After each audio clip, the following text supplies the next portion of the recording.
નમસ્કાર મિત્રો, તમે મારા ઘરે નવચંડી યજ્ઞના પ્રસંગ નિમિત્તે હાજરી આપી તે બદલ હું તમારો બધાનો દિલથી આભાર માનું છું. અને મિત્રો, તે પ્રસંગની અંદર આવેલા ખેડૂત મિત્રો હતા, એમનો સાંજે ફોન આવ્યા કેટલાય, અને કેટલાનો એવો મેસેજ હતો કે ભાઈ તમારે ચોળીને કેટલા દિવસ થયા છે અને શું છે તે મને થોડું જણાવો.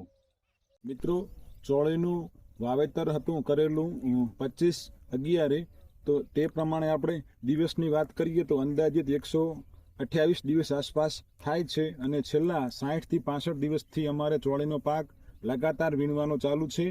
પણ હજી પણ તમે જોઈ શકો છો કે દેખો, ચોળી ઉપર ભરપૂર માત્રામાં ફૂલ આવવાનું ચાલુ છે. ફૂલ સંગાથી એની લંબાઈ, એની લેન્થ, અને મેઇન વસ્તુ આવે છે ચોળીની અંદર કાબરો, કે જેને આપણે પીળિયો કહીએ છીએ, તેવો એક પણ છોડ તમને ક્યાંય જોવા મળતો નથી.